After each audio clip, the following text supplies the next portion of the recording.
of a writer's soul. Every experience of his life, every quality of his mind is written large in his works. We have amongst us India's most iconic lyricist and poet, Shri Javed Akhtar ji, Shri Ved Pratap Vaidik ji, Lavleen Thadani ji, Janardhan Dwivedi ji, and Taslima Nasreen ji, to launch Dr. Aruna Mukim's new book, Mehlon Mein Banwas. I want to particularly express my gratitude to Javed ji, who graciously has supported the author's vision for over 18 years now. For any writer to be so closely associated with such a great and artistic mind is inspiration enough. We all as Indians are very well aware about Ram and Sita. We know that Ramji was sentenced to Banwas, and along with him went his wife and his loving younger brother Lakshman. But very few of us know about Urmila, Lakshman's wife, who dutifully waited for her husband for 14 long years to come back home. This book is about her. The pain and agony that she must have gone through. My mother kind of went through a similar path because she immersed herself in her main character's life. Meanwhile, in her real life, a lot had changed. Some for the better and some for the worse. Anchoring her through it all has always been my father, Neeraj Mukim, who lives life to the fullest and makes sure that we do too. This book for Mom couldn't have happened without his support. Thank you, Papa, for being who you are for Mama, Parth, and me. I'd now like to request Padam Shri Surendra Sharma ji on the dais to please come and carry forward the event from here.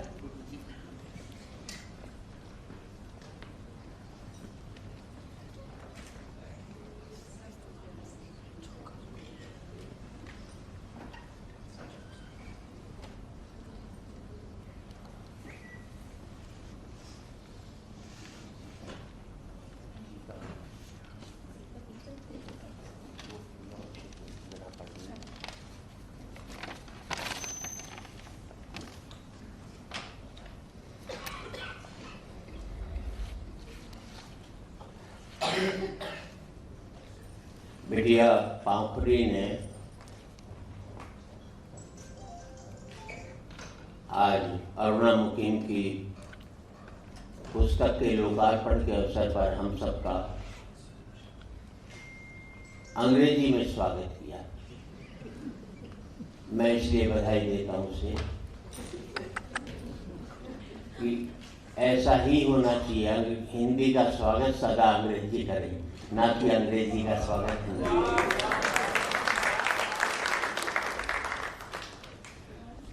मैं मंच पर हमारे सभी महत्वपूर्ण, तो इसलिए नहीं कहूँगा कि जो भी यहाँ पर आए परिवार के सदस्य की हैसियत से हैं। मैं आदरणीय जावेद भाई, वैदिक जी, तस्लीमा जी और इतने कम समय में एक पुस्तक को छापने का जो रिकॉर्ड सदा से स्थापित करते हुए हैं प्रभात प्रकाशन के श्री प्रभात कुमार जी से, अरुणा जी से, लवलीन थडानी जी से प्रार्थना करूंगा मंच पर आने की कृपा करें।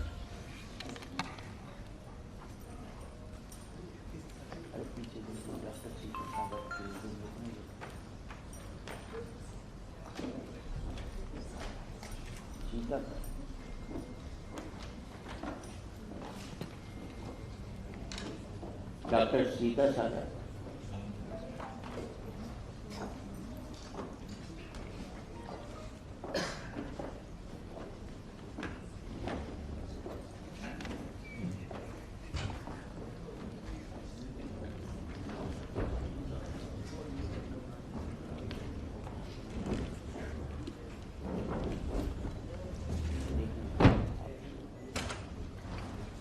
जावेद जी के स्वागत के लिए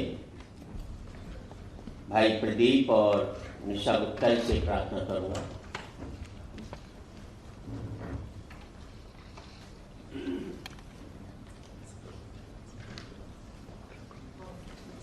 प्रदीप जी रोटरी क्लब के, जो कि आप सब जानते हैं कि वो संस्था है जो समाज सेवा को अग्रणी मानती है और उससे जुड़ी रहती है। उसके प्रेसिडेंट है रोटरी क्लब ऑफ राजस्थान।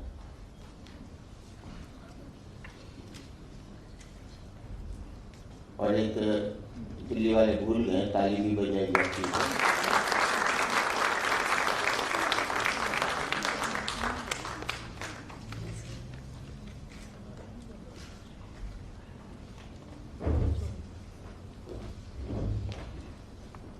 आदरणीय वेद प्रताप वैदिक जी का स्वागत।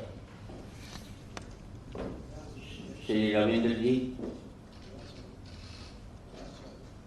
नहीं स्वागत तो किया ही जाएगा, और आप आदरणीय भी हैं क्योंकि मेरे से उम्र में बड़े हैं, क्योंकि मैं बची हुई उम्र की बात करता हूँ, बढ़ती हुई उम्र की बात नहीं करता। रविंद्र जी और जीतू गोयल जी,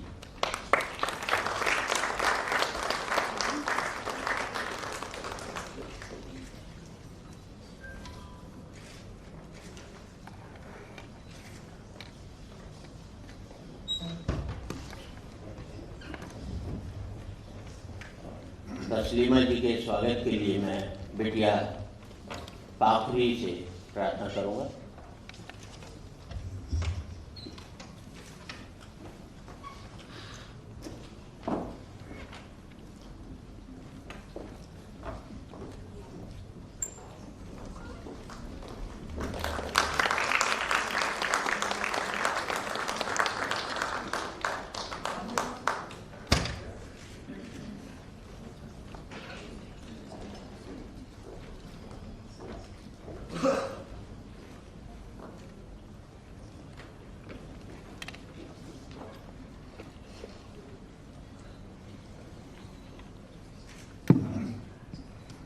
लवलीन खडानी जी का स्वागत।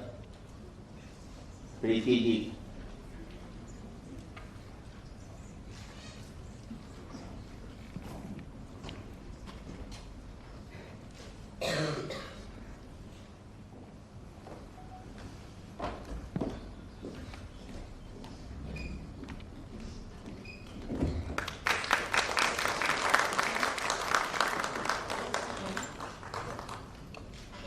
कार्यक्रम की शुरुआत के लिए देश की प्रसिद्ध कवित्री डॉक्टर सीता सागर से मैं प्रार्थना करूंगा कि महाप्राण निराला द्वारा रचित सरस्वती वंदना को अपना स्वर दें। डॉक्टर सीता सागर।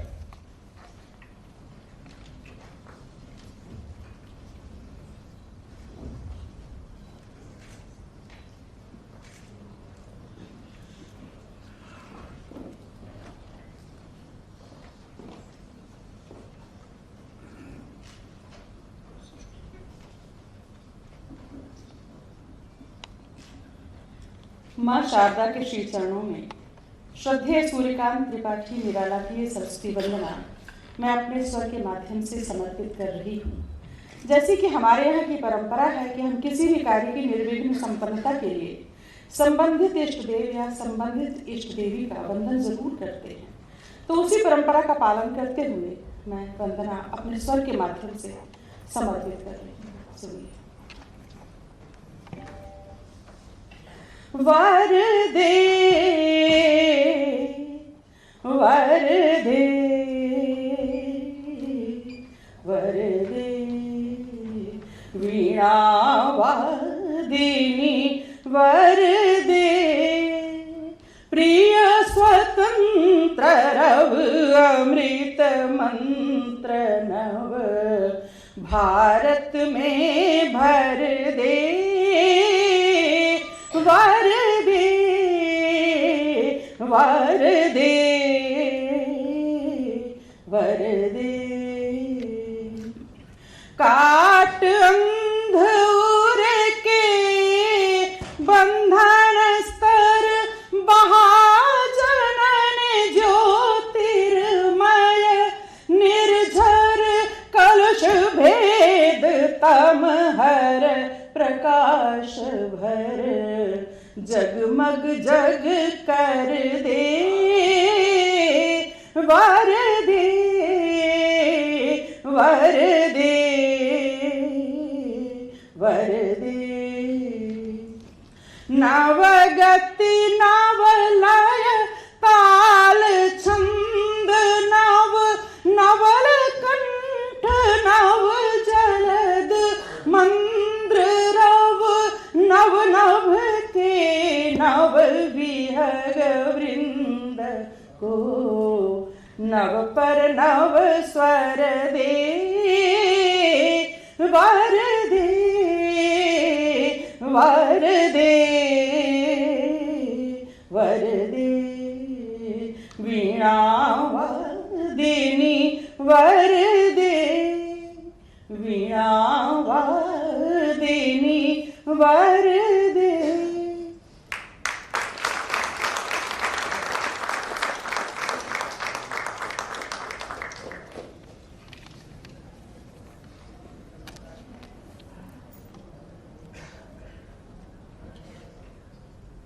एक तो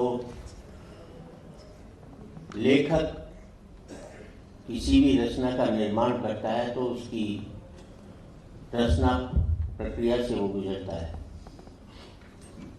पुस्तक के लोकार्पण से पहले हम लोग जानना चाहेंगे कि अरुणा मुकीम इस लेखन प्रक्रिया में क्या उनके मन में विचार आए, क्यों इस किताब के लिखने की उनको प्रेरणा मिली, और कहीं ना कहीं अपना हमारे मतलब मैं भी आया तो मेरे स्वागत में भी और सबके स्वागत में कुछ ना कुछ दो शब्द उनके मन में होंगे तो उन्हें व्यक्त करने की कृपा करें। अरुणा मुकीम।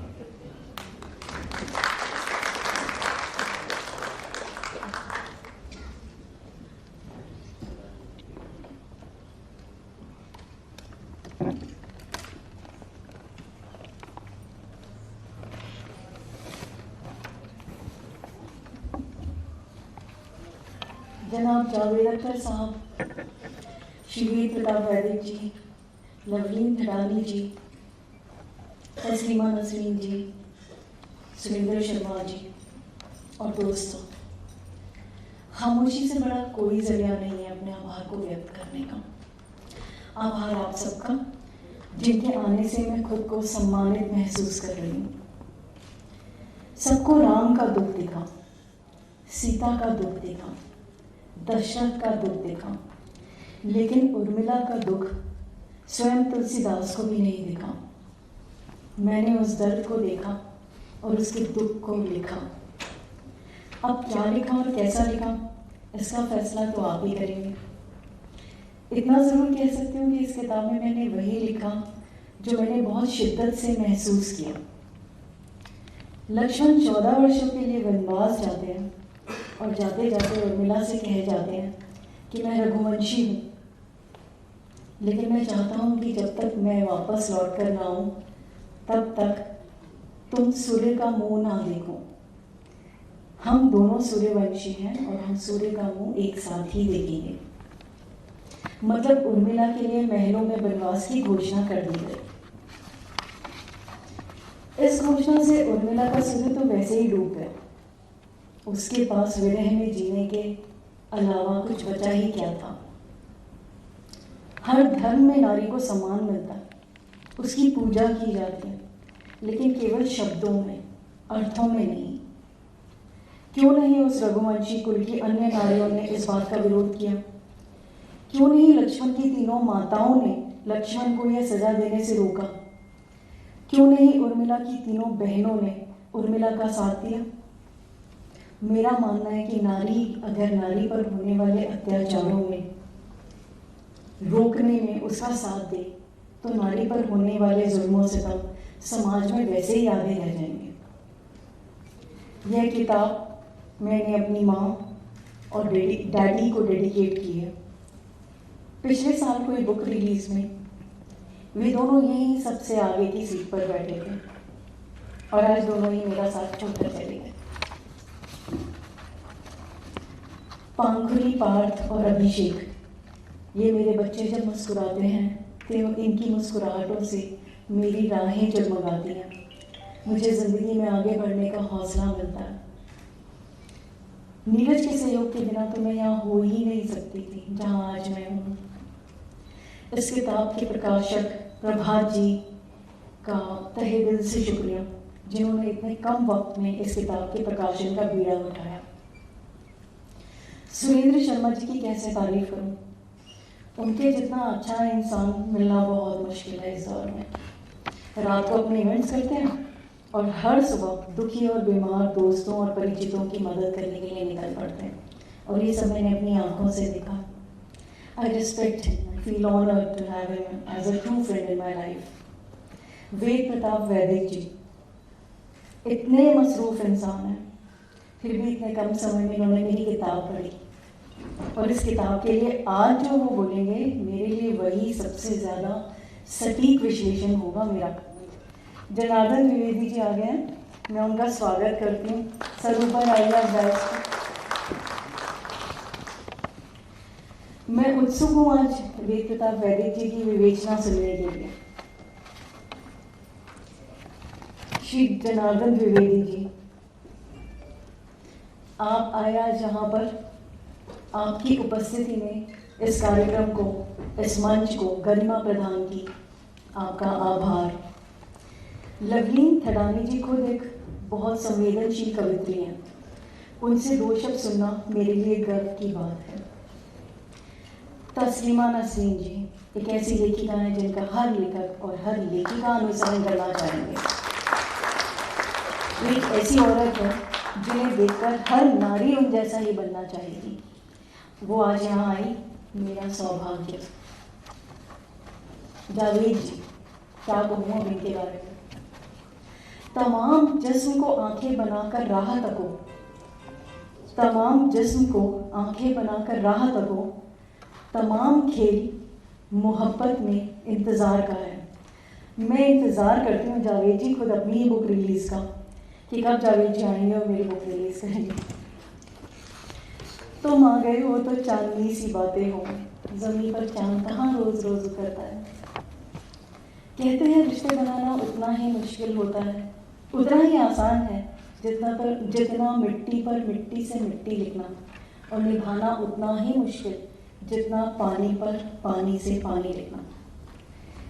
जावेद जी को पानी पर पानी से लिखना आता है, इसीलिए तो उनका नाम जादू अख्तर है। पिछले 18 साल की दोस्ती में इन्होंने ये मुझे समझा दिया है कि रिश्तों की जड़ों को हवा और पानी की तरह अपने प्यार और समय से भी सींचना पड़ता है, तभी उसकी बेल पर फूल खिलते हैं। आपने मेरे लिए इतना वक्त निकाला, उसके लिए जावेद साहब a big thank you. And thank you to all my friends and my family present here, and all the friends from media.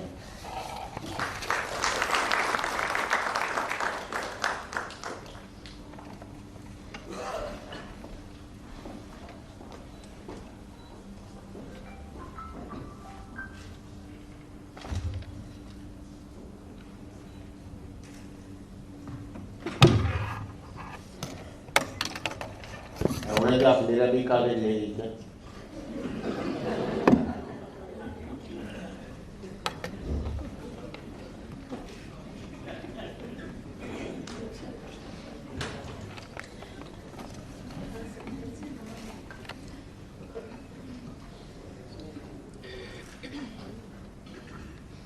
और जिस वक्त के लिए हम यहाँ उपस्थित हैं, मैं चाहूँगा कि इसके लोकार्पण के लिए हमारे सभी माननीय मंचासीन इस पुस्तक का लोकार्पण करें। महलों में वनवास।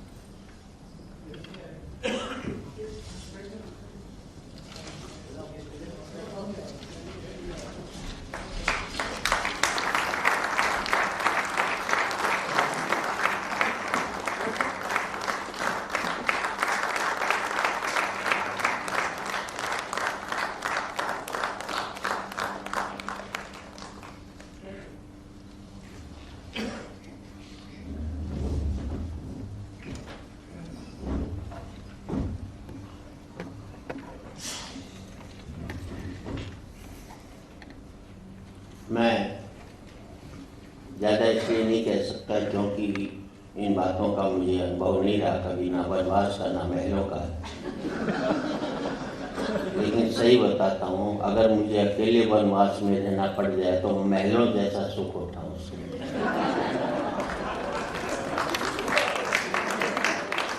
ये हर एक पति जानता है, यहाँ पर कोई नहीं बात नहीं।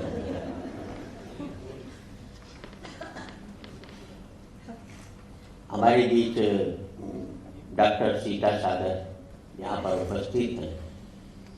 उन्होंने पुस्तक पढ़ी है और कहीं ना कहीं कुछ अंशों से वो प्रभावित रही हैं।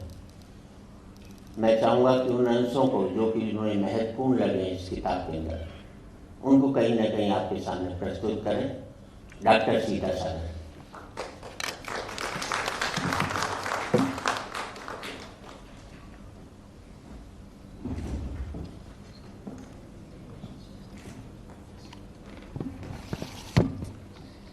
डायस पर उपस्थित आदरणीय जावेद साहब, जनार्दन द्विवेदी जी साहब, वैदिक साहब, लर्लिन जी, तस्लीमा जी, और इस पुस्तक के जो प्रकाशक हैं सुरेंद्र शर्मा जी, और पुस्तक के प्रभात जी, और उसके अलावा सबसे मेरी प्यारी दोस्त और इस उपन्यास की लेखिका अरुणा मुकीम जी, और यहाँ पर सभा में जितने भी लोग उपस्थित हैं उन सब का मैं बहुत तहे दिल से इस्तकबाल करती हूँ, बहुत प्रेम से नमस्कार करती हूँ। ये पुस्तक मैंने पढ़ी, कहानी आप लोगों के लिए सर्वविदित है, लेकिन इसकी सबसे जो खासियत मुझे लगी, पहले मैं अंश तो बाद में पढ़ के सुनाऊंगी अगर मुझे इजाज़त हो, तो मैं थोड़ा सा 2 शब्द ज़रूर बोलना चाहूँगी कि किसी भी कहानी को शब्दों का जामा पहनाना भर नहीं होता। किसी भी लेखक के लिए 3 चीजें बहुत जरूरी हैं। एक, वो अच्छा मनोवैज्ञानिक हो, दूसरा वो अच्छा दार्शनिक हो, और तीसरा वो अच्छा समीक्षक हो, विश्लेषक हो।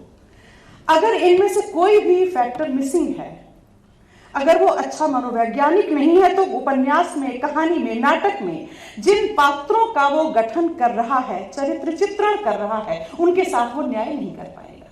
किस पात्र का कितनी दूर तक फैलाव होना चाहिए, किस दिशा में फैलाव होना चाहिए, कहानी पर जो मुख्य कथा है या जो अवान्तर कथा है या जो अन्य जो छोटी छोटी कहानियां चल रही हैं, जो मुख्य कथा को सपोर्ट करती हैं, आगे बढ़ाती हैं, उसको गति देती हैं, चरित्र का पूरी तरह से विकास करती हैं, उसमें वो तत्व अगर कहीं से वो गायब है, मनोविज्ञान गायब है, तो कहानी बिल्कुल शिथिल होकर के रह जाएगी।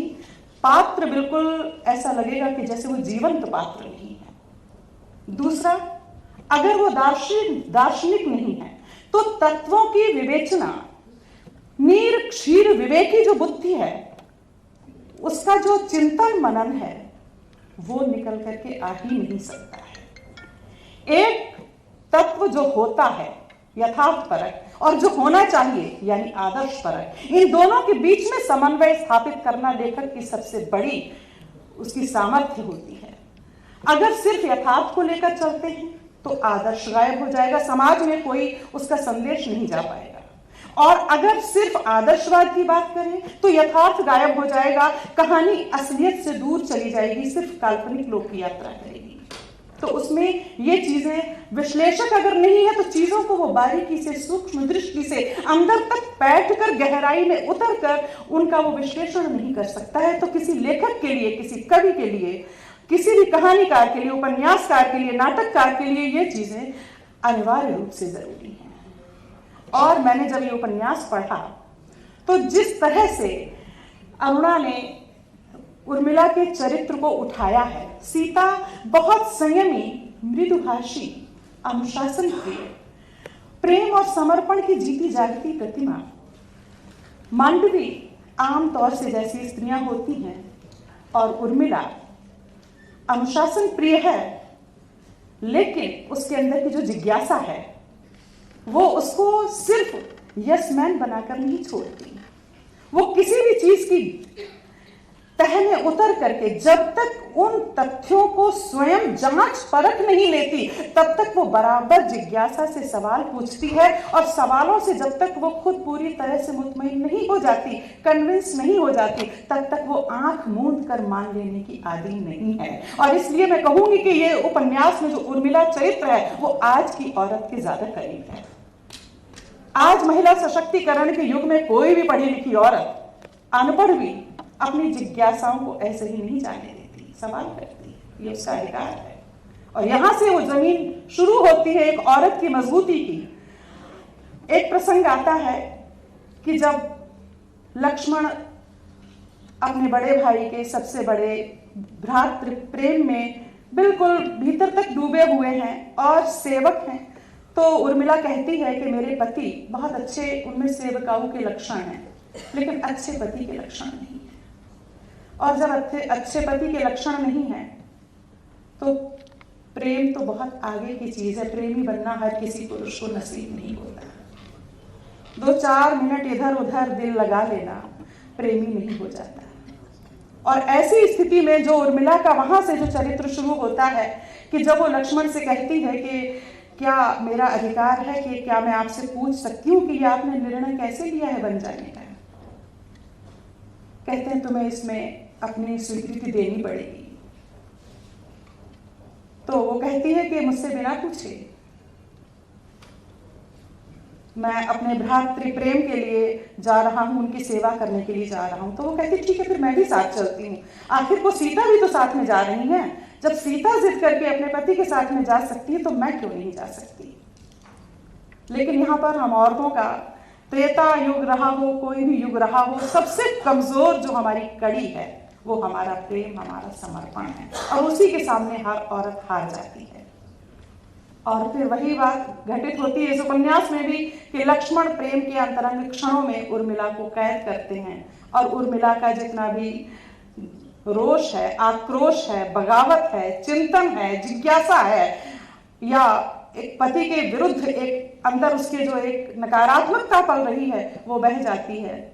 और वो एक वाक्य बोलती है कि उर्मिला एक खींची हुई कुपित स्त्री तो हो सकती है, लेकिन एक अभद्र प्रेमिका और पत्नी नहीं हो सकती।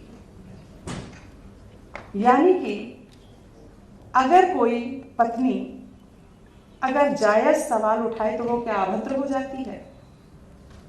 ये बात मैं आज तक नहीं समझ पाई। लेकिन बहरहाल जिस तरह से सवालों का ताना बाना उर्मिला ने रखा है, और त्रेता युग की बात चल रही, कहानी त्रेता युग की है। राजा जनक की पुत्री है, दशरथ की पुत्र वधू है, लक्ष्मण की पत्नी है, लेकिन ऐसे सवाल जवाब बहुत उनकी मजबूत शख्सियत को दर्शाता है कि एक व्यक्ति के व्यक्तित्व के दो पक्ष, एक उसका दिल, एक उसका दिमाग। दिल यानी जो भावनाओं को संचालित करता है, तो भावनात्मक रूप से जहां वो पूरी तरह से परिपक्व है, वहीं पर उसका दिमाग जो उसकी वैचारिक क्षमता को दर्शाता है, वैचारिक सामर्थ्य को दर्शाता है, तो वो वैचारिक रूप से इतनी परिपक्व है। और यहाँ के दो के मेल से बनती है उर्मिला, जहां पर कि वो वैचारिक रूप से भी उतनी परिपक्व है, भावनात्मक रूप से भी उतनी परिपक्व है। और उर्मिला को परिपक्व बनाने वाली हमारी अरुणा मुकीम है, वो लेखिका इतनी वैचारिक रूप से, भावनात्मक रूप से इतनी परिपक्व है कि जिस तरह से सवालों का ताना बाना बुना गया है, जिस तरह से उर्मिला का कैरेक्टराइजेशन हुआ है, जिस तरह से कहानी आगे गति से आगे बढ़ती है, जिस तरह से कहानी का उत्तरोत्तर विकास होता है, इस उपन्यास का विकास होता है, उसमें जो अरुणा मुकीम है उसके अंदर मुझे 3 खासियतें दिखाई देती हैं कि उसकी मनोविज्ञान पर बहुत अच्छी पकड़ है, बहुत अच्छी विश्लेषक है। जिस तरह से वो पुरुष मनोवृत्ति का, जैसे प्याज की परतें दर परतें अलग करके जो ताना बाना बुना जाता है, उस तरह से इसने लिया है। तो मैं जहां जहां ये चीजें मुझे दिखाई दी हैं, पूरा तो नहीं पढ़ सकती हूँ, लेकिन कुछ चीजें मैं आपको जरूर पढ़ के सुनाना चाहूंगी।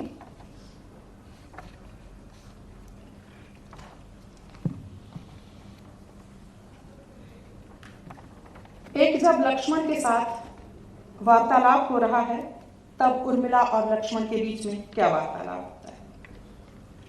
जब लक्ष्मण कहते हैं कि हम तुम्हें वो रहस्य नहीं बता सकते कि हम क्यों वन जा रहे हैं और तुम्हें नहीं ले जा सकते, वो कहती है बताना पड़ेगा स्वामी, धर्म के विमुख आप कैसे जा सकते हैं, मैं आपकी भार्या हूँ, मुझसे किसी प्रकार का दुराव छिपाव आपके लिए पाप होगा। अब ये पाप को जो तय करने वाली जो शख्सियत है वो उर्मिला है। तो वो कहते हैं कि किंतु यदि मैंने तुम्हें वास्तविक कारण बता दिया तो वो और बड़ा पाप होगा। तुमसे कारण सत्य को छुपा लेने का बोझ मैं सहन कर लूंगा। इससे यदि मेरी आत्मा धूमिल भी पड़ जाती है तो मुझे लेश मात्र भी दुख नहीं होगा। और अंत में बीच में दोनों में संवाद होता है, प्रेम में बहती है उर्मिला और वो फिर स्वीकार कर लेती है, कहती है कि आप मेरा मार्गदर्शन करें। उर्मिला कह रही है कि मैंने प्रेम से सराबोर उन क्षणों में कहा, जब वे मेरी ओर देखने लगी तो मैंने मुस्कुराकर कहा, आपकी उर्मिला एक कुपित एक खींची नारी तो हो सकती है, पर कभी भी वो आप एक अभद्र प्रेम का एवं पत्नी नहीं हो सकती है। ये बहुत बड़ी बात है। और एक जगह ऐसा आता है कि जहाँ पर वो विश्लेषण कर रही है, भावनात्मक जीवन जीती है। शायद यही है उसके कष्ट का मूल कारण। जिस पुरुष के साथ वो एक बार जुड़ जाती है उससे अलग होना उसके लिए असंभव सा हो जाता है। प्रेम के लिए कुछ भी कर देने की कामना नारी में बहुत बलवती होती है। यही कारण है कि प्रेम के अभाव में एक नारी रह ही नहीं सकती है। पुरुष निर्मोही होता है। नारी के कोमल मन पर कुठाराघात करने में उसे तनिक भी संकोच नहीं होता है। राम, भरत और लक्ष्मण एक ही मनोवृत्ति का रूप है। जिस तरह बिना मेरी भावनाओं और अधिकार को दरकिनार कर मेरे महान पति ने अपने अग्रज के साथ बन जाने को अधिक महत्व दिया, उससे कहीं न कहीं कोमल भावों से ओतप्रोत मेरे भीतर की नारी ठिठुर सी गई है। मुझे अब इसमें जरा भी संदेह नहीं रह गया है कि प्रेम के लिए सब कुछ त्याग देने की क्षमता का पुरुष में पूर्ण रूपेण अभाव होता है। क्यों करूं मैं अपनी स्वयं की भावनाओं का निरादर? अब मुझे लगने लगा है कि पत्नी पति के लिए केवल एक सामाजिक प्रतीक मात्र है। जिस समाज में नारी को केवल एक साधन मात्र माना जाता है उसे विकास की दुहाई देने का कोई अधिकार नहीं है। आज मैं जिस कष्ट को अकेले में भोग रही हूँ, क्या उसे किसी प्रकार से उचित सिद्ध किया जा सकता है? और अंत में जिस प्रकार उन्होंने वन का मार्ग चुन लिया उससे मुझे लगने लगा है कि वे मेरी सारी कोमलता के बावजूद एक निष्ठुर एवं भावना शून्य पति रहे हैं। और आखिर में एक वाक्य है जो पूरे उपन्यास का निचोड़ है कि आखिर को ये उपन्यास लिखने की जरूरत क्यों पड़ी। आज के समय में, आज के इस महिला सशक्तिकरण के परिप्रेक्ष्य में इस उपन्यास की प्रासंगिकता क्या है? तो प्रासंगिकता है कि उर्मिला, तुम्हें जागना होगा। फेंक दो अपने भीतर स्थित पाषाण खंड को। और ये उर्मिला हम सब के भीतर जो स्त्री छुपी हुई है उसके लिए ये आह्वान है अरुणा मुकीम का कि फेंक दो अपने भीतर स्थित पाषाण खंड को, सारी वर्जनाओं को। केवल यही तुम्हारे लिए मुक्ति का मार्ग है। त्रेता की उर्मिला ने जो कुछ भी किया तुम्हें उसे बदलना होगा। आज के संदर्भ में तुम्हें एक नई चेतना विकसित करनी होगी। यही तुम्हारे लिए एकमात्र मुक्ति मार्ग है। तुम्हारे भीतर अभी भी बहुत कुछ शेष है, उसे पहचानो और निकल पड़ो इस नए पथ पर अपनी एक नई पहचान के लिए। ये नहीं कहा कि पहचान लिए हुए निकल पड़ो, ये कहा है कि पहचान के लिए निकल पड़ो। यानी हमें हमारी वास्तविक पहचान अभी तक नहीं मिली है। इस उपन्यास को लिखने का सबसे बड़ा मकसद भी यही है कि नारी को उसकी अपनी जो पहचान उसे कमजोर न बनने दे, उसको मजबूत बनाए। वो पहचान हमें अपनी खोजनी है और उसको लेकर के आगे बढ़ना है। मैं आप सबका शुक्रिया अदा करती हूँ और अरुणा, बहुत बहुत बधाई इतने अच्छे उपन्यास के लिए। आप सबको बधाई देती हूँ और खुद को बहुत खुशकिस्मत समझती हूँ कि मुझे आप लोगों ने यहाँ पर बीच में आने का मौका दिया और सुना। बहुत बहुत धन्यवाद।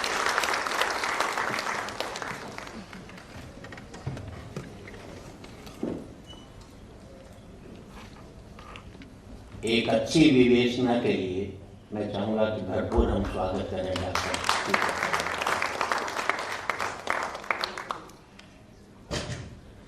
जिनकी वजह से किताब निकली है। मैं भाई प्रभात कुमार जी से प्रार्थना करूँगा कि वो दो शब्द रखने की कृपा करें।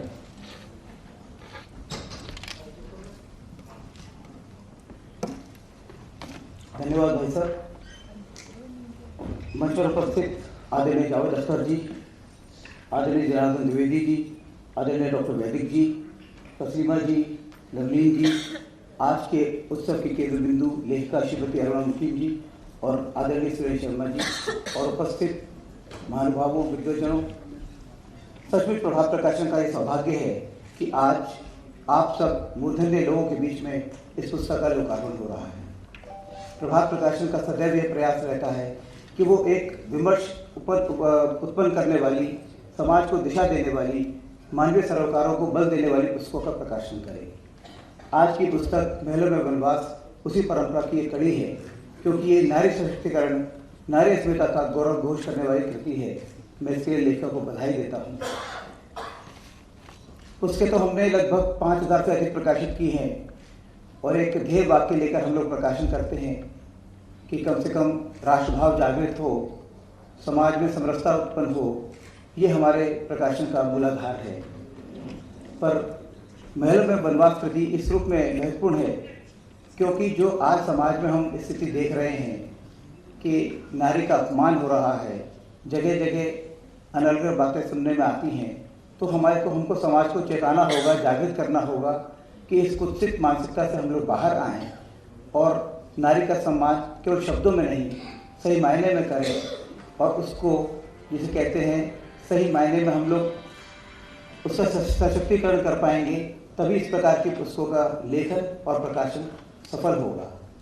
तो मैं बहुत कम हमारे सामने यहाँ पे आदरणीय जावेद जी हैं, तस्लीमा जी हैं, जिनको सुनने के लिए हम सब लोग उत्सुक हैं, तत्पर हैं। परंतु मैं 3 विद्वजनों का यहाँ पे सम्मान कराना चाहता हूँ। हमारे बीच में आदरणीय जनार्दन जी आए हैं। मैं उनका स्वागत करने के लिए बुला रहा हूँ श्री अरुण सिंघानिया जी को। कृपया अरुण जी आप आएँ और आदरणीय जनार्दन द्विवेदी जी का स्वागत करें। एक पुस्तक संच द्वारा और एक प्रतीक चिन्ह द्वारा सत्साहित्य का प्रचार प्रसार हो, इसलिए हम बुके की जगह बुक देने का हमने कार्यक्रम प्रारंभ किया है। उसी नाते से पुस्तक संच हम समर्पित कर रहे हैं आदरणीय जनार्दन जी को।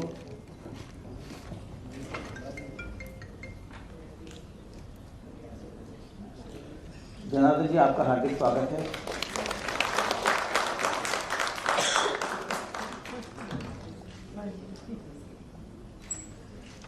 आदरणीय सुरेश शर्मा जी जिस समारोह का संचालन कर रहे हैं वो सफल होना तो अवश्य भावी है।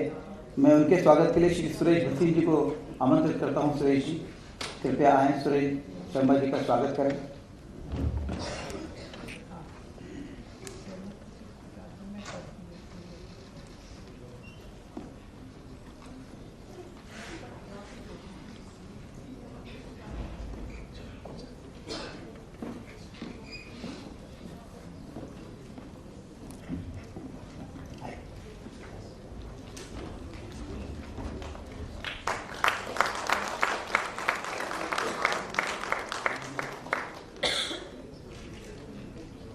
और आज के समारोह के केंद्र बिंदु लेखिका श्रीमती अरुणा जी का स्वागत करने के लिए मैं प्रीति जी को आमंत्रित कर रहा हूँ। प्रीति जी कृपया आइए।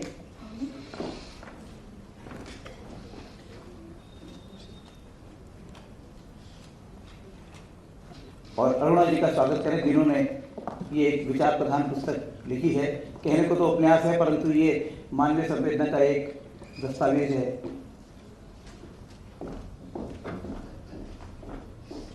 हार्दिक स्वागत आपका।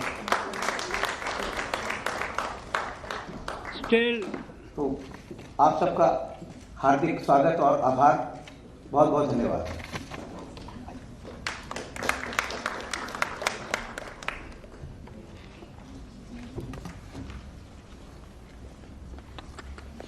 प्रभात जी, आपका तो नहीं हुआ ना?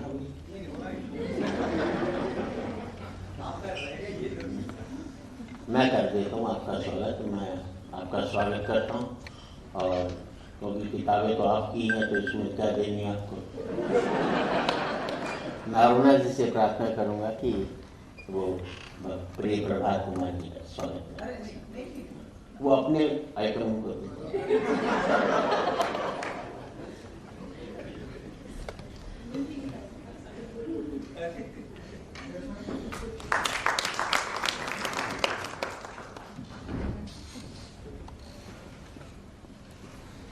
लीजिए।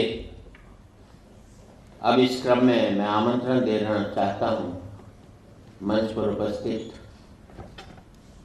एक विचारक, चिंतक, कवित्री, जो कितनी ही उनमें प्रतिभा है ये उनको भी नहीं मालूम है। लेकिन जब मैं देखता हूँ कि कहीं नाटकों के जरिए, कहीं कविताओं के जरिए, कहीं अन्य कार्यक्रम के जरिए उनका नाम आता रहता है, मैं लवलीन थडानी जी से प्रार्थना करूँगा कि वो 2 शब्द कहें।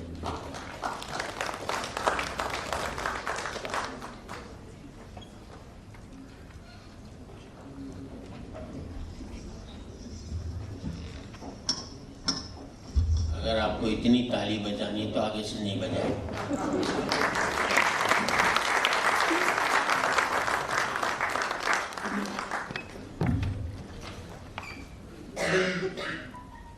मैं ज़्यादा औपचारिकता में नहीं पढ़ूंगी। आप सबका स्वागत।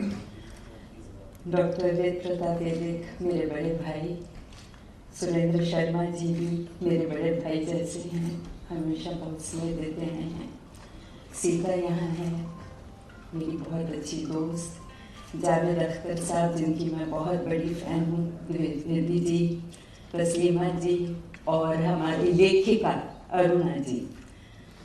आई कॉन्ग्रेचुलेट यू। और मुझे पता है सुरेंद्र शर्मा जी इसके बाद टिप्पणी करेंगे कि लवलीन अंग्रेजी में भी बोलती है, कभी कभार कहें तो रूसी में भी बोल दूँ तो शब्द। So I'll go for a mixed kind of communication because I want to flow. I don't want to restrict myself to any language. I want to reach you. Frankly, I got this invitation only yesterday morning to participate in this great occasion of book release. And as a woman, I can fully empathize, understand Urmila.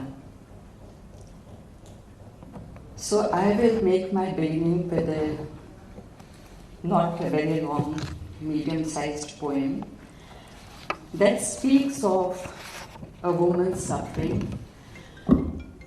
her intense love for her beloved, and I hope you'll be able to receive what I'm trying to communicate. Javed साहब, आपकी इजाज़त हो तो पढ़ती। The title of the poem is Tijori, locker. I think most women have lockers at home, right? So this is a metaphorical locker. The poem is in Hindustani. Tijori. मैंने तुम्हें अपना दिल दिया था संभाल कर रखने के लिए, मुस्कुराकर, तसल्ली देकर, बड़े ही एहतियात से तुमने मेरे दिल को सुनहरी तिजोरी में रख दिया। शुक्रिया। मैंने तुम्हें अपना दिल दिया था संभाल कर रखने के लिए, मुस्कुराकर, तसल्ली देकर, बड़ी ही एहतियात से तुमने मेरे दिल को सोने की तिजोरी में रख दिया। मैं अभी पूरा भार प्रकट भी नहीं कर पाई थी कि ज़रूरत पड़ते ही तुमने एक टुकड़ा काट कर इस्तेमाल कर लिया। दर्द बहुत हुआ, तिजोरी भी लहूलुहान, पर धड़कन कायम थी, इसलिए तुमने मेरी पीड़ा की तरफ तवज्जो नहीं दिया। गमज़दा दिल सिसकियां दबा दबा कर रोता रहा और जिंदा रहने के नए नए बहाने ढूंढता रहा। वक्त गुजरता गया, दिल को बिछड़ा हुआ टुकड़ा रह रहकर याद आता रहा। जख्मी दिल अभी पूरी तरह उभरा ही नहीं था। जख्मी दिल अभी कुछ उभर ही रहा था कि मौका मिलते ही तुमने एक और टुकड़ा काट कर मेरे दिल को और अपाहिज बना दिया। मगर तिजोरी में जगह बढ़ गई और मेरे बचे खुचे दिल के आसपास तुम्हारे स्वार्थ का सामान बढ़ता गया और ठुसी हुई सोने की तिजोरी में बेशक्ल दिल सिकुड़ता गया और सिकुड़ता गया। इस बार तिजोरी की ठंडी घुटन में वो अपनी ही कमजोर धड़कन से अपने जिंदा होने का पैगाम सुनता रहा। और एक दिन तुमने खींच कर कहा, इस बच्चे खुचे दिल का क्या करूं मैं, फालतू जगह घेरता है मेरी तिजोरी में, तुम्हारा है तुम ही रखो जहां रखना है इसे, वैसे भी इसमें अब बचा ही क्या है। शुक्रिया। मेरी गुमसुम हथेली पर तुमने दिल का एक नन्हा सा तड़पता हुआ टुकड़ा रख दिया और खुश होकर तिजोरी में कुछ और सामान भर दिया। मैं तन्हा हथेली पर दिल के एक टुकड़े को लेकर सांस ले रही हूँ। कहते हैं जीने के लिए धड़कन का होना जरूरी है, शायद इसलिए मैं पूरी शिद्दत से जी रही हूँ अपनी किस्मत की लकीरों पर दिल के आखिरी टुकड़े को लिए। बहुत बहुत शुक्रिया। अब मैं ये सोच रही हूँ कि अगर मैं उर्मिला होती तो मैं क्या करती, या अगर मैं उसकी सखी होती तो मैं उसे क्या कहती।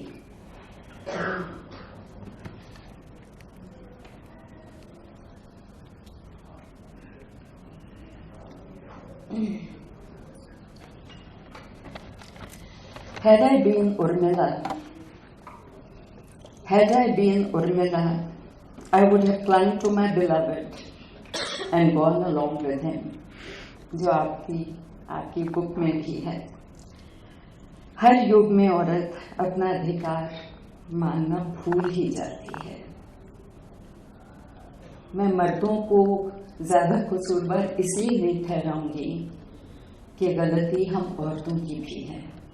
हम अपना अधिकार मानते ही नहीं, हमें अपने हक पता ही नहीं। And a woman who does not respect herself can never claim respect from anyone. So I would urge Urmila, if I were her friend, her sakhi, or had I been Urmila myself, that please start your journey and end it with respect for yourself. Very, very important. And an aware woman like Sita, if she could insist on going to Banvas with her husband, why couldn't Urmila? Why did she give in so easily? She tried to prevail, but she did not succeed. Why? Can anyone in the audience tell me why? Why did she not succeed in going with her husband? Yes, please. Because Lakshman wanted to serve his brother. Right. So she could have also served Sita. She could have served Ram. She could have served her own husband. So therefore, the point that I'm making is, please stop disrespecting yourself and not claiming your rights. It is prevalent. It is in every yug that we see, it is happening. And that is what our author has brought forward, and I really, really congratulate her for that. Sita को क्या मिला था? जी? आपने सोचिए सीता को तो राम मिले, और राम से बढ़कर तो कोई नहीं था उनकी जिंदगी में। सीता को जब राम मिल गए तो उर्मिला को लक्ष्मण क्यों नहीं मिले? और एक बात और है, अगर लक्ष्मण ने उन्हें कहा कि आप महल से बाहर नहीं जा सकती, हम सूर्यवंशी अब सूर्य नहीं देख सकते, इसका मतलब क्या है? कि आप झुलस जाएं? कि आप अपनी आत्मा को जीने का अधिकार ही ना दें? ये तो इसका मायना नहीं निकलता। मन का सूरज उगता रहे, बहुत है जीने के लिए। अब मन के सूरज को जब मार देते हैं तो बाहर के सूरज का कोई मायना नहीं रहता है। इतने गरीब लोग सड़कों पे रहते हैं दिन रात सूरज की रोशनी में, उनकी आत्माएं क्या सेटिस्फाइड है? Are they happy? No, they are not. So if I had been Urmila's friend, I would have told her that there's so many ways to keep your soul alive. What she did was she allowed her soul in 14 years to almost diminish to nothing. She was willing to perform all her duties as a wife. But where was a human being in her? Where was her soul? Where was her heart? Her heart is beating inside. But is it in her eyes? Can you see it? No, you can't. Can you see the soul through the windows of your eyes? You can't. Then what is the point of that life? So I think Urmila did gross injustice to herself by not finding a method, a way to stay alive. हमने एक मौलाना आजाद साहब पर film बनाई है, उसमें वो गुब्बारे खातिर में लिखते हैं, I can't quote him right now, but the meaning is कि आप जेल में भी ये सोच सकते हैं। शर्मा जी, खास आपके लिए आपने कहा कि किसी भी पति से पूछो क्या हालत होती है उसके घर में, तो पैलेस हो या जेल हो, अगर आप चांद को निहार सकते हैं, अगर आप हवा के झोंकों से प्रसन्न हो सकते हैं, तो आप समझ लीजिए कि सब कुछ आपके पास है, पूरी जन्नत आपके पास है। तो उर्मिला को इतना मायूस नहीं होना चाहिए था। Longing is good, it's beautiful, there is no emotion like emotion of love, but at the same time you have to love yourself, not just your husband. You can love him when you're actually true to yourself. So, sacrifice has its limits, and I feel Lakshman should not have imposed his decision on his wife. And I wonder, Ram, of all the people, allowed Lakshman to do it. Why? He took his own wife along. Yeah. Eventually, that is it, but he took her along. And he conceded to her request. But how could he allow Urmila to suffer for 14 long years while Lakshman was serving him and his wife? That is a question that comes to my mind, because we pray to Ram, we believe in Ram, we believe in all his goodness, but it should have reflected in his family too, which he did in some parts when he listened to his father and sacrificed so much. So I think I will end it here, and I would request all women of any century gone, coming, now, to please start your journey with respecting yourself and love yourself to be able to love your beloved. Thank you so much. Yeah. Thank you.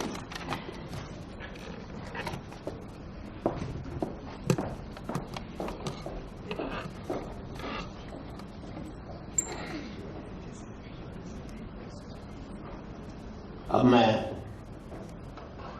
जो सवाल जवाब किसी को करने हो तो कार्यक्रम के बाद मेरे से कर लेना, एक एक का जवाब दे दूंगा। बस कैसा दूंगा ये मेरे ऊपर है। बस मैं आदरणीय वेद प्रताप वैदिक जी से प्रार्थना करूंगा कि वो अपने विचार व्यक्त करें। आदरणीय वैदिक जी।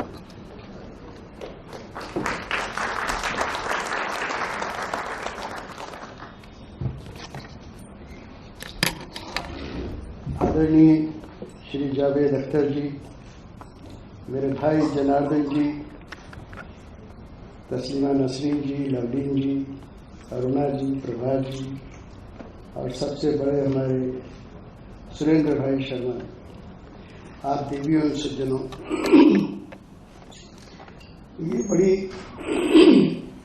अद्भुत पुस्तक है। इतिहास में और साहित्य में जिन लोगों की उपेक्षा हो जाए उन्हें चित्रित करना अपने आप में एक विलक्षण कार्य होता है। इसमें तथ्यों के साथ साथ कल्पना का सहारा भी लेना पड़ता है, और शैली इतनी जबरदस्त रखना पड़ती है कि जिनकी उपेक्षा हुई है वो सूर्यवंशी हो जाए, सूर्य का प्रकाश उन पर छा जाए। उर्मिला के साथ यही व्यवहार अरुणा जी ने किया है। सबसे पहले महावीर प्रसाद द्विवेदी ने आज से करीब 125 साल पहले 125 साल पहले लेख लिखा था कि साहित्य ने उर्मिला की उपेक्षा क्यों की। तो मैथिली शरण गुप्त ने उर्मिला पर महाकाव्य भी किया, और इतना कमाल का था वो। बचपन कॉलेज में थे तब साकेत में पढ़ा हमने। तुलसीदास ने भी उर्मिला का जिक्र किया, लेकिन उतना बढ़िया नहीं जितना कि होना चाहिए। और वाल्मीकि ने तो लगभग उपेक्षा ही कर दी। जो स्वयंवर हुआ उसमें धनुष तोड़ने की बात हुई तो लक्ष्मण का चरित्र उभरा, लक्ष्मण ने कहा परशुराम से कि तुम मुझे क्या धमका रहे हो? अगर राम मुझे अनुशासन दे, जो तिहार अनुशासन पाऊं, कंदु के वो ब्रह्मांड हिलाऊं।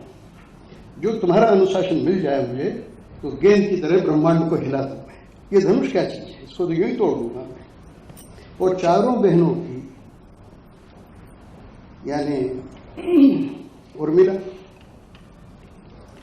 मांडवी और श्रुतकीर्ति और सीता, चारों बहनों की शादी चारों भाइयों से होगी। बराबरी का मामला था सारा। लेकिन जब अयोध्या आते हैं और कैकेयी के षड्यंत्र की वजह से, मंथरा और कैकेयी के राम को जाना पड़ता है, तब तीनों भाई एक विपत्ति में फंस जाते हैं कि राम के साथ कौन जाएगा। भरत तो थे नहीं, कैकेयी ने उसको अपने बिहार भेज दिया था बच्चे को। तो राम ने कहा कि भाई सीता को हम ले जाएंगे साथ। तभी जावेद भाई को मैं कह रहा था कि राम शायद बड़े दयालु थे कि सीता को तो ले जाऊं, वहां कोई महल वगैरह तो है नहीं, वन में रहना है। इस बेचारी उर्मिला को क्यों तबाह करना, उसको क्यों ले जाना? सीता ही बहुत है। उर्मिला यहीं रहे, छोटी है, मांडवी यहीं है, श्रुतकीर्ति यहीं है, यहीं रहे। ये राम की दयालुता भी हो सकती है। लेकिन इस पर न तो तुलसी ने कभी गौर किया, न वाल्मीकि ने गौर किया, न मैथिली शरण गुप्त ने गौर किया। और अरुणा जी के उपन्यास में भी किसी पात्र के मुंह से कहलवा देती तो अच्छा होता। एक चरित्र चित्रण का ये भी एक तरीका है। लेकिन आपने जिस तरह से सारे मामले को उठाया है, कोई बड़े आलोचक हो, नामवर सिंह हो या रामचंद्र शुक्ल हो या ये जनार्दन भाई भी पंडित हैं साहित्य के, आप लोगों को पता नहीं शायद, ये प्रोफेसर रहे हैं और समीक्षक रहे हैं। ऐसे लोग समीक्षा करने लगे तो शायद ये कह दें कि उपन्यास के जितने भी तत्व होते हैं वो शायद इसमें नहीं है, न कथानक को गूंजने के जो तरीके होते हैं वो शायद नहीं है। लेकिन ये गजब का आत्मकथ्य है, अपनी बात कहना, अपना एक बयान देना। उर्मिला का जो बयान है ये वो है जैसे कि अदालत में बयान होता है, जैसे कि सफाई होती है। उर्मिला अपनी सफाई देती है, अपने मन को उजागर करती है, खोलती है। वो इस पुस्तक में बहुत अच्छे ढंग से खोला गया है। दूसरे मायने में अरुणा जी ने आज की स्त्रियों की जो दशा है भारत में, और मैं कहता हूं अमेरिका में भी, और चीन में तो भारत से भी ज्यादा, इन सारे देशों में आज स्त्रियों की बहुत दुर्दशा है।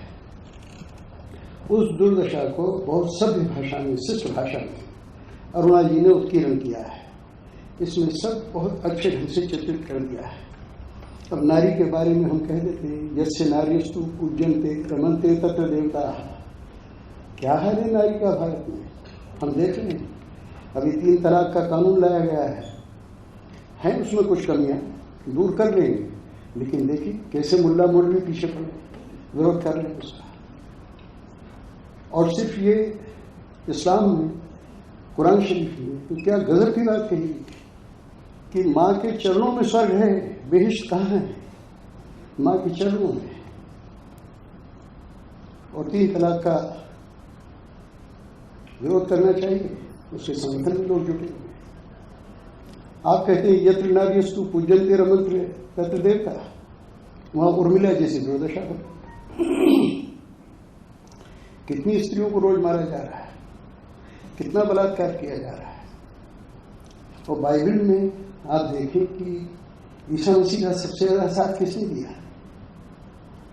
मैगदलीन ने दिया। कहीं उसका नाम सुनते हैं, कहीं कोई चर्चा ही नहीं।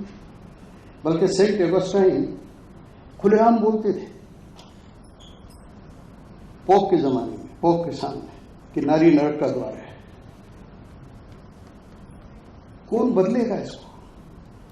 बदलेंगे ऐसे ही उपन्यास, ऐसी ही कृतियां जिसमें नारी की व्यथा व्यक्त हो। अभी ये कहा गया आपने, नवलीन जी ने भी, कि नारियों के अधिकारों की रक्षा नारियों के समर्थन से हो। मैं सोचता हूं कि उससे भी ज्यादा जरूरी है कि हम लोग सुधरें, पुरुष वर्ग सुधरे, पुरुष नारी को अपने बराबर और अपने से बेहतर मानने की कोशिश करे। नारी जितना त्याग करती है, जितनी तपस्या करती है, जितनी कुर्बानी करती है परिवार के लिए, बच्चों के लिए, पति के लिए, सास ससुर के लिए, कौन करता है? तो ये बात जब तक ध्यान में नहीं होगी तब तक ऐसे उपन्यास का जो असर होना चाहिए समाज में वो कैसे होगा? इस उपन्यास ने इसी बात को रेखांकित किया है कि नर नारी समता, इस पर कोई जबरदस्त जन चेतना पैदा हो। डॉक्टर लोहिया जो कहा करते थे सप्त क्रांति, सप्त क्रांति में एक क्रांति ये भी थी, नर नारी समता। आज देश में कोई नेता ही नहीं है हमारा, नेतृत्व विहीन है देश। एक भी नेता देश में ऐसा नहीं है जो नर नारी समता के लिए या किसी और चीज के लिए, भारत पाक महासंघ के लिए या विश्व निरस्त्रीकरण के लिए, किसी भी एक क्रांति के लिए जोरदार आवाज लगाए। कोई आवाज देने वाला नेता नहीं है इस समय देश में। सारे नेता नोट और वोट की माया में फंसे हुए हैं। जो असली ब्रह्म है, परिवर्तन है, समाज को मजबूत बनाना है, उसके लिए कोई काम नहीं कर रहा है। आज नारी शक्ति का जागरण हो जाए तो 50% भारत जो लकवाग्रस्त है वो प्राणवंत हो जाएगा। और भारत से ज्यादा तो और देशों के अंदर दुर्दशा है। मैं दुनिया के 70-80 देशों में गया भी हूं, रहा भी हूं, पढ़ा भी हूं, पढ़ाया भी है। नारी की बहुत दुर्दशा है वहां पर। कोई तो आवाज लगाने वाला होना चाहिए। सबसे पहले हम पुरुषों को संकल्प करना चाहिए कि हम नारियों का सम्मान करेंगे। और मैं समझता हूं कि अरुणा जी की ये पुस्तक, ये प्रेरणा सारे संसार के पुरुष वर्ग को देगी। इसका आप अंग्रेजी में भी अनुवाद कराइए, अन्य भाषाओं में भी करवाइए और उर्दू में जरूर करवाइए। और इसको पाकिस्तान में और अफगानिस्तान में, इन 2 मुल्कों में जाता रहता हूं, वहां जरूर बंटवा दीजिए। तो कम से कम पढ़ेंगे और इन सब लोगों को कुछ भगवान बुद्धि देगा और समाज परिवर्तन होगा। आपको फिर मैं बहुत बधाई देता हूं। धन्यवाद।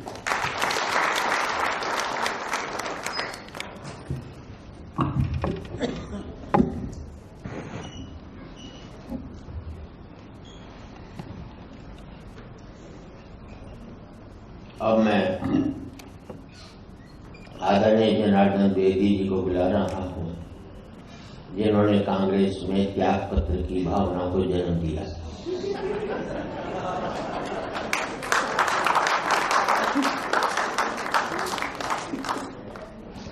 आदत जोरदार तालियों से स्वागत करें श्री जनार्दन। राजनीति से ज्यादा एक बड़े साहित्यकार, आलोचक हैं जनार्दन द्विवेदी।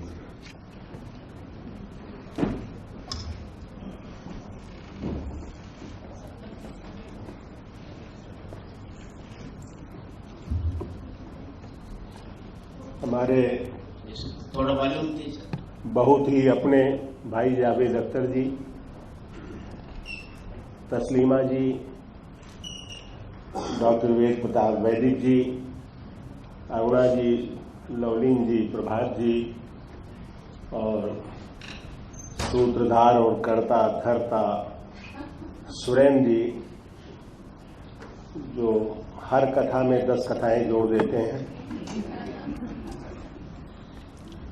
मुझे पुस्तक की प्रति कल ही मिली और जितनी, चूंकि अच्छा हुआ संख्या कम थी पन्नों की, तो मैं जल्दी जल्दी उसको पढ़ गया। अरुणा जी ने जो विषय चुना है वो अपने में नया नहीं है, लेकिन ये जो महलों में वनवास शीर्षक है ये नया है। वैदिक जी जिक्र कर रहे थे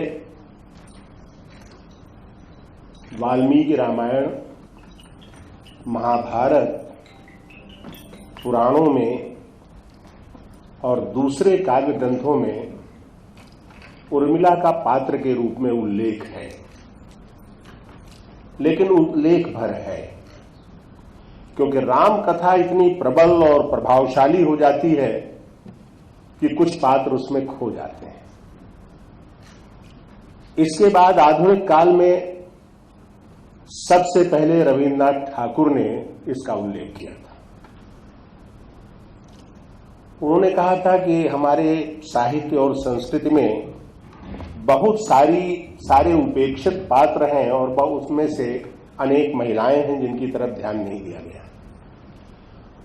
उस लेख को पढ़ने के बाद आचार्य महावीर प्रसाद द्विवेदी ने सरस्वती पत्रिका में साहित्य की उपेक्षिताएं शीर्षक से एक लेख लिखा।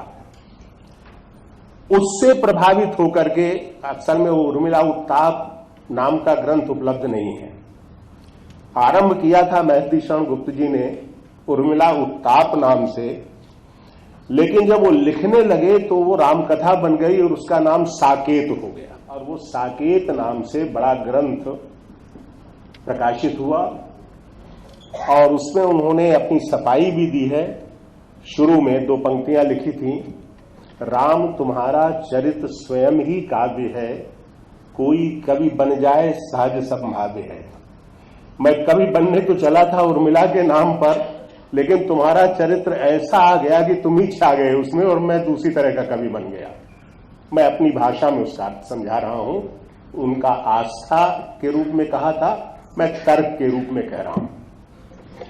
इसके बाद उर्मिला पर एक खंड काव्य लिखा गया जिसकी चर्चा नहीं होती, वो बालकृष्ण शर्मा नवीन ने लिखा था और उसका प्रकाशन भी शायद पता नहीं, कुछ प्रतियां कहीं पड़ी हो, प्रभात जी को पता होगा।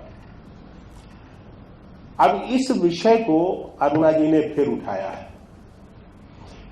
मेरे मन पर जो पढ़ने का असर पड़ा, मुझे अच्छा लगा, लेकिन मैं संतुष्ट नहीं। ये महलों का वनवास, इसके तो 2 हिस्से होने चाहिए और ये खंड 1 है, खंड 2 होना चाहिए। और खंड 2 ऐसा होना चाहिए नारी के संबंध में जिसमें तस्लीमा नसरीन की चेतना हो और जावेद जी का अंदाज हो, और उसमें कल्पना और काल्पनिक पात्र होंगे। उपन्यास में ये आवश्यक नहीं है कि आपके सारे पात्र यथार्थ हों। यथार्थ आपने लिख दिया, लेकिन जो ये अभिव्यक्ति है जहां आपका समाप्त होता है, अभी तो उर्मिला और लक्ष्मण तो मिले भी नहीं है, मिलने का संकेत देकर आपने छोड़ दिया है। उनके मिलने के बाद का जीवन क्या रहा, वो कल्पना से सृजित करना पड़ेगा। और एक चीज मैं आपसे कहना चाहता हूं, ये भावाकुल अभिव्यक्ति, भावना में विह्वल होकर के कुछ कहना और समाज को और यथार्थ को बदलना दोनों साथ साथ नहीं हो सकते। बदलने के काम के साथ संवेदना चाहिए। आपने जो लिखा उर्मिला पर, उसकी संवेदना मेरे लिए अधिक महत्वपूर्ण है। वो भावाकुल जो अभिव्यक्ति है वो महत्वपूर्ण नहीं है।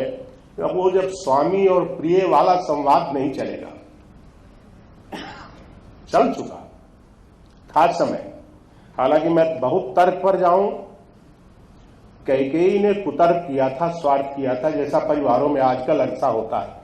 ऐसा नहीं कि राम के जमाने में ही हुआ था। कैकेयी ने जो किया था वो कोई आदर्श के लिए नहीं किया था, स्वार्थ के लिए किया था। लेकिन स्वार्थ के लिए ही सही, अगर कैकेयी खड़ी हो सकती थी तो दूसरी महिलाएं भी खड़ी हो सकती थी। और ये रघुवंश और रघुवंशी होने वाला जो तर्क है वो समझ से बाहर है। मर्यादा का पालन है।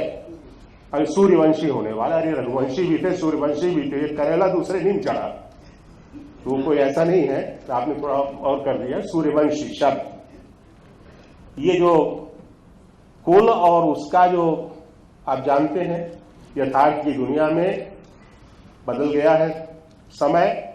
अब आप किस कुल और वंश के हैं ये नहीं चलेगा, आप खुद क्या हैं ये सिद्ध करिए।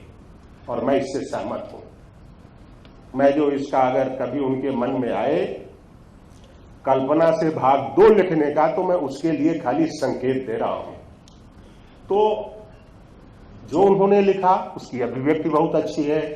राम कथा के अनेक प्रसंग उन्हें जोड़ने पड़ गए। धनुष यज्ञ का प्रसंग बड़े मार्मिक ढंग से जोड़ा। चारों बहनों की बातचीत से लेकर के और धनुष यज्ञ प्रसंग से लेकर के अंत तक वो सब किया। लेकिन मुझे तो वो भूमिका लगती है। आपको निष्कर्ष रूप में कहना क्या है ये भी तो तय कीजिए। इसके लिए आपको शुभकामना और आप सबको धन्यवाद।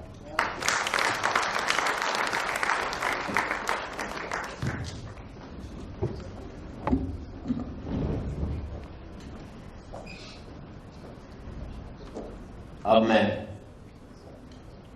आदरणीय भाई जावेद अख्तर जी से प्रार्थना करूंगा कि वो कुछ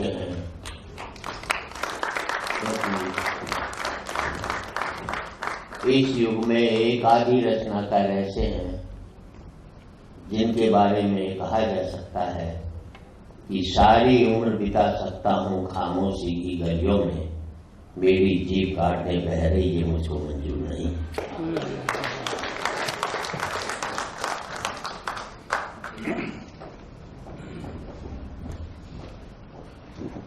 मंच पे बैठे बुद्धिजीवी, देवियों सज्जनों, इंसान के जिस्म में एक मस्तिष्क, दिमाग, ब्रेन, ये एक बड़ी अजीब चीज है। एक समय था कि जब ये माना जाता था और साइकाइट्रिस्ट और साइकोलॉजिस्ट मानते थे कि शुरू के 8 हफ्ते बच्चा कोरा कागज होता है और उसके बाद उस कागज पे कुछ लिखना शुरू किया जाता है। लेकिन आज साइंस ने मान लिया है कि जो ब्रेन है वो पैदाइश से पहले से काम शुरू कर देता है और आखिरी सांस तक, जब शायद क्लिनिकली आदमी मर भी चुका होता है, तब भी वो धीरे धीरे करके फेड आउट होता है। और आप सो रहे हैं, जाग रहे हैं, ये चलता ही रहता है। सिर्फ एक समय आता है कि जब ब्रेन काम करना बंद कर देता है, जब आपको एक ऐसी किताब के बारे में बोलना पड़ता है जो आपने पढ़ी नहीं।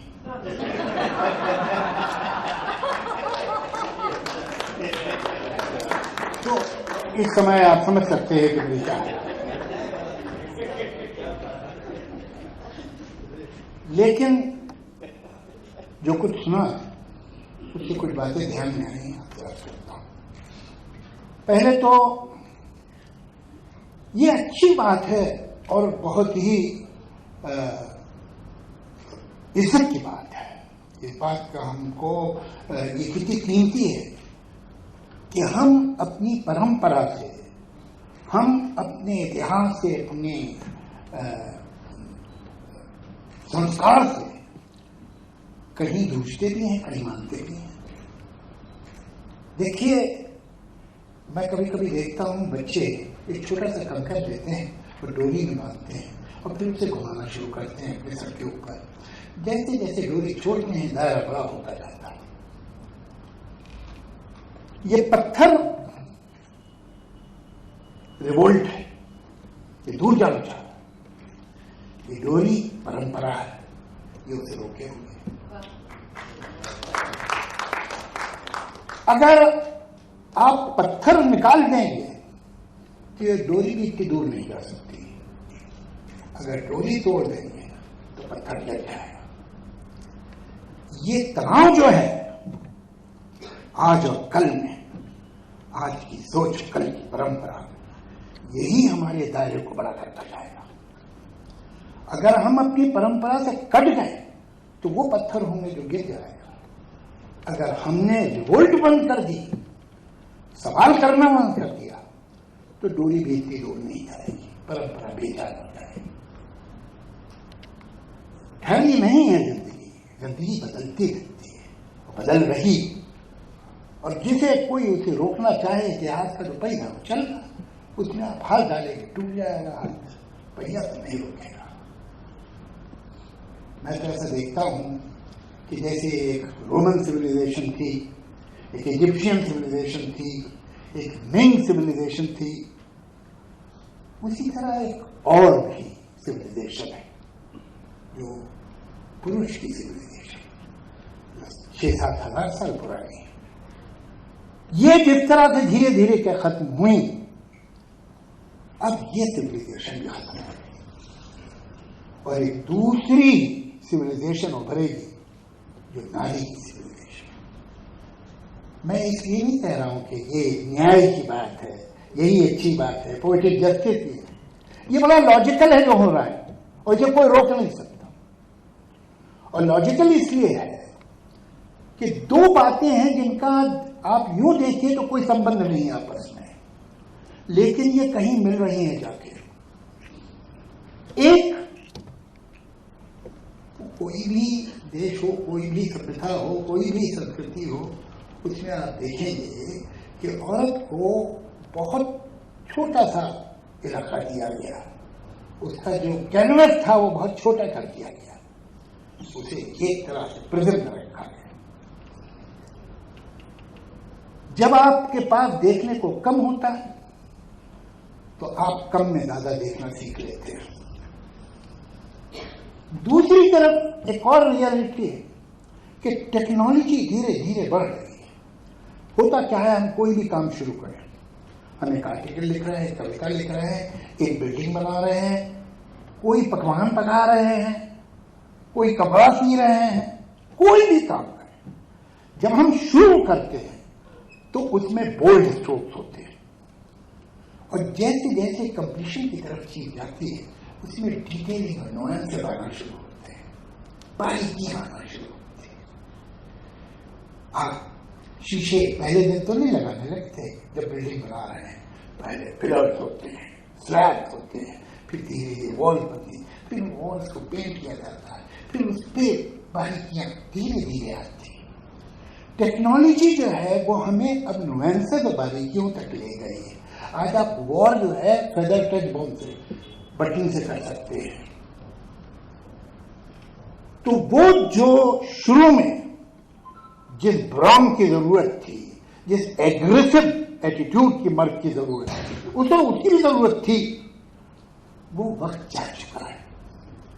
अब डिटेल की जरूरत है, नुआंसेस की जरूरत है, बारीकियों की जरूरत है, जिसके लिए हजारों साल से यह समाज बिना जाने बूझे औरत को ट्रेन कर रहा था। उसकी आंख में जो डिटेल है वो मर्द के नहीं होती।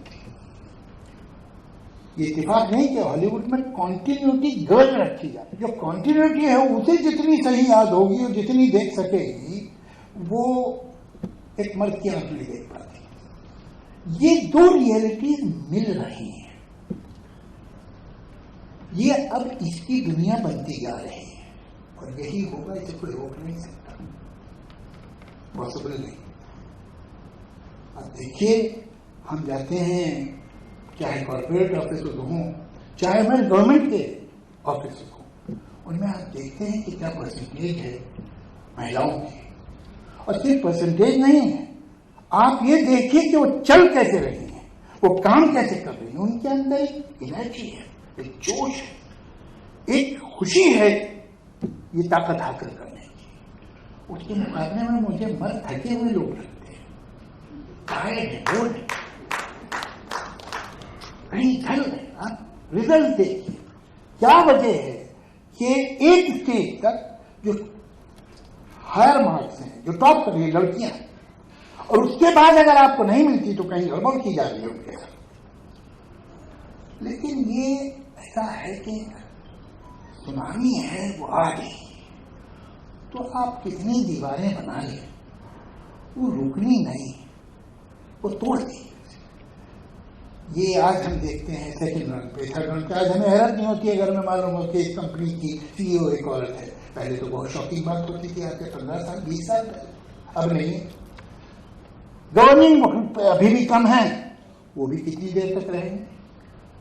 तो ये फ्यूचर तो इन्हीं को बिलोंग करता है और ये कोई रोक ही नहीं सकता, इसमें उन्हें किसी की मदद की जरूरत नहीं। ये वक्त कर रहा है, ये इतिहास का पहिया है, चल रहा है और उधर ले जा रहा है। ये मैं बहुत सुनता हूं कि माँ के पैरों के नीचे स्वर्ग है और जन्नत है, मगर सर बाप के पैरों के नीचे जायदाद है असल चीज। तो ये सब मैंने एक बात कई बार कही, आज फिर भी कहता हूं, जिस समाज में मां की बहुत इज्जत हो, समझ लीजिए उस समाज में औरत की पोजीशन बड़ी खराब है। मां बहुत आदरणीय है, मां की तो पूजा होनी चाहिए, मां के तो पैरों के नीचे स्वर्ग है, मां को तो जितना भी आदर दिया जाए कम है। इनमें से कोई बात कभी बाप के बारे में सुनी है? कोई कहता है बाप बहुत आदर नहीं है, अरे आदर नहीं करो निकाल दे घर से। ये इतना तुम एम्फेसिस क्यों कर रहे हो मां की इज्जत पे? अगर मां आदरणीय है इतनी, तो वो कौन है जो आदरणीय नहीं है? वो औरत जो मां नहीं है। अच्छा, किसकी मां आदरणीय है? मेरी मां और मेरे बच्चों की मां। और मेरी मां कब आदरणीय हुई? मैं 17 जनवरी को पैदा हुआ था, तो 16 जनवरी को आदरणीय थी कि नहीं? अगर 17 को हुई है वो आदरणीय है, तो वो काहे की आदरणीय? आदरणीय तो मैं हूं। ये बेकार बात है, ये झूठ है, ये एक कोड़ा है। मर्द मां को भी एक कोड़ा बना लेता है जो बाकी औरतों पे इस्तेमाल करता है। आज तक कोई ऐसी बहू नहीं पैदा हुई है जो अपनी सास से बेहतर दाल बनाना जानती है। तुम वैसी दाल नहीं बना सकती जैसे मेरी मां बनाती है। यानी 5000 साल से हिंदुस्तान में खाने का स्टैंडर्ड नीचे आ रहा है। हर जनरेशन में सास बेटर बनाती है, बहू खराब बनाती है। ये सब फ्रॉड है। हम औरत को देवी समझते हैं, आप देवी मत समझिए, वो देवी है भी नहीं, वो इंसान है। और आप उसे इंसान इसलिए नहीं समझना चाहते कि आपको सारे इंसानों का अधिकार आपको देना पड़ेगा। वो आप देने को तैयार नहीं तो देवी बना देते हैं।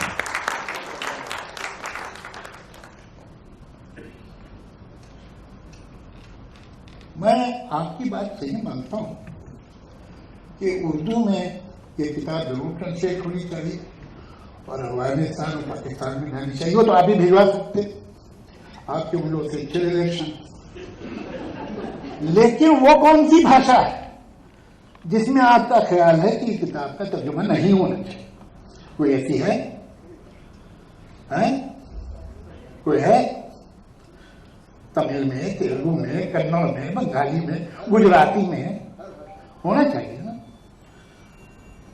अच्छी बात है, मुझे अच्छा लगा कि अपने से पहले आपने दूसरों का ख्याल किया, बड़ी बात है, मैं इसकी इज्जत करता हूं। तो मैं बधाई दूंगा अरुणा जी को इस किताब के लिए। और पढ़ी मैंने नहीं तो इन्होंने लिखा क्या है उसकी जिम्मेदारी मुझ पे नहीं, कोई नहीं पे है।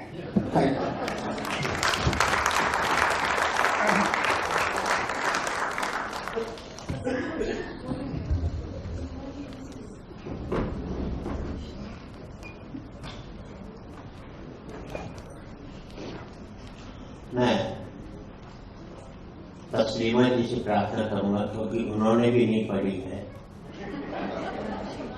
तो वो भी कहीं पर एक नारी के ऊपर एक ये उपन्यास है, तो जितना ढंग से उन्होंने बेफिक्र होकर के, बेखौफ होकर के जो लिखा है, बहुत कम लोग होते हैं जो उस बात को कह पाते हैं। एक बार भरपूर तालियों से हम स्वागत करें।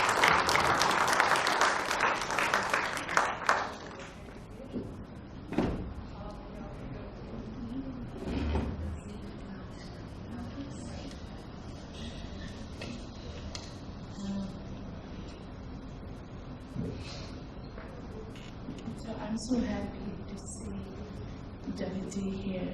I met him in 1996 in Sweden first, and he had black hair that now he's all white, but he's still intelligent and extraordinary, and I respect him very much. And also I'm very happy to be here. She has written a wonderful book. I haven't read it yet, but I know that it's a feminist book, and I have been fighting for women's rights and freedom for almost 40 years.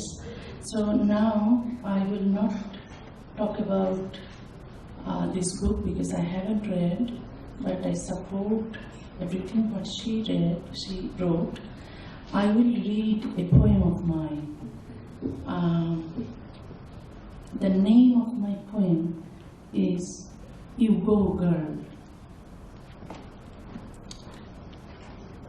They said, take it easy. Said, calm down. Said, stop talking. Said, shut up. They said, sit down. Said, bow your head. Said, keep on crying. Let the tears roll. What should you do in response? You should stand up now. Should stand right up. Hold your back straight. Hold your head high. You should speak. Speak your mind. Speak it loudly. Scream. You should scream so loud that they must run for cover. They will say, you are shameless. When you hear that, just laugh. They will say, you have a loose character. When you hear that, just laugh louder. They will say, you are rotten. So just laugh even louder. Hearing you laugh, they will shout, you are a whore. When they say that, just put your hands on your hips. Stand firm and say, yes, I am a whore. They will be shocked. They will stare in disbelief. They will wait for you to say more, much more. The men amongst them will turn red and sweat. The women amongst them will dream to be a whore like you. Thank you.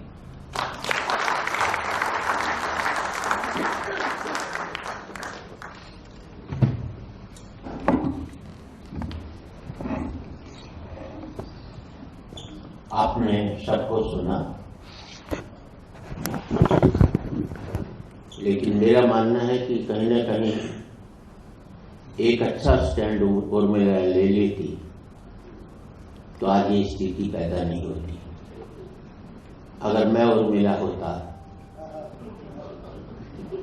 तो मैं सीता को जाने ही नहीं देता और ना अपने पति को जाने देता कि वे मेरे साथ ही रहे। राम अकेला चला जाता, 14 साल में वापिस आ जाता, ना अयोध्या बनती, ना राम मंदिर बनते, ना झगड़े होते, ना तनाव होता, ना दंगे होते और ना ये किताब छपती, ना और कागज बच जाता।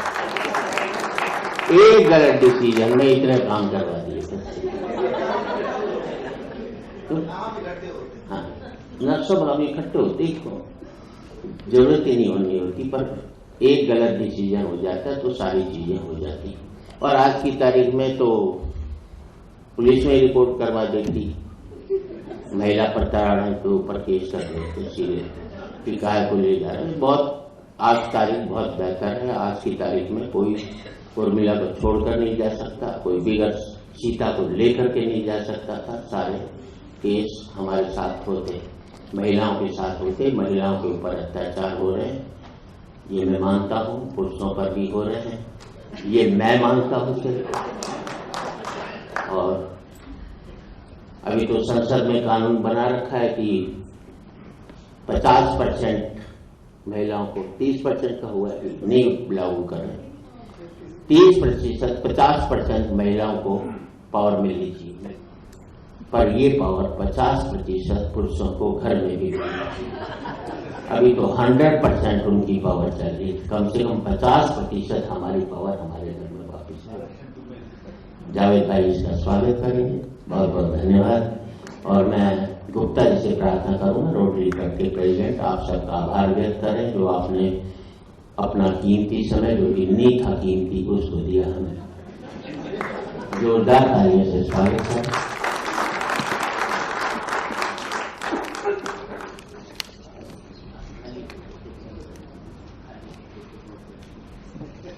मंच पर विराजमान सभी महानुभावों को और आप उपस्थित सभी गेस्ट को मेरा विनम्र नमस्कार।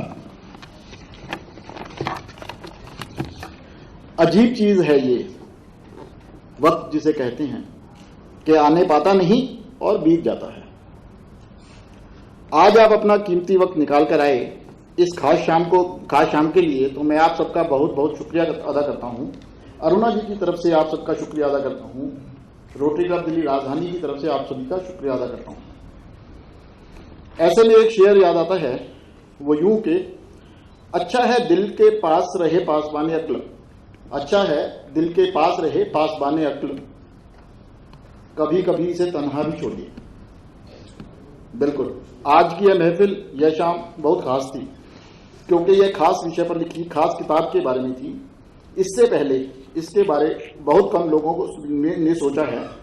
इस शेर को सुनाने का मेरा बस इतना ही मकसद था कि अपने काम, अपनी मुश्किलें, अपनी उलझनें हम सब भूल गए थे और इस कार्यक्रम में आप सब हमारे साथ हो गए थे।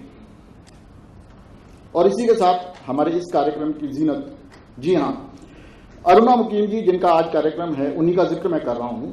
उन्होंने काम ही कुछ ऐसा किया है जिस पर कम से कम मेरे संज्ञान में कुछ नहीं लिख, उन्होंने काम ही कुछ ऐसा किया है कि मुझे ऐसा कहना पड़ रहा है। इन्होंने ऐसे विषय पर काम किया है जिस पर कम से कम मेरे संज्ञान में कुछ नहीं लिखा गया। लेकिन एक और खास बात यह है कि यह विषय एक औरत के द्वारा छुआ गया है और मुझे लगता है कि एक औरत ही दूसरी औरत का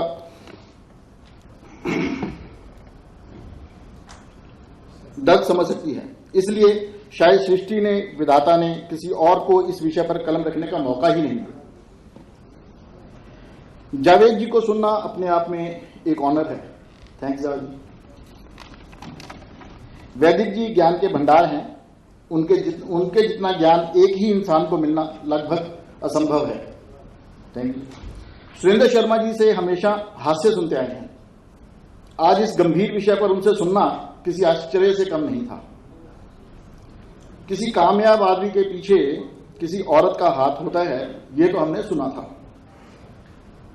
लेकिन औरत अगर कामयाब है तो उसके पीछे उसके पति का कितना बड़ा हाथ हो सकता है, यह आज नीरज मुकीम जी को देखकर समझ आ गया।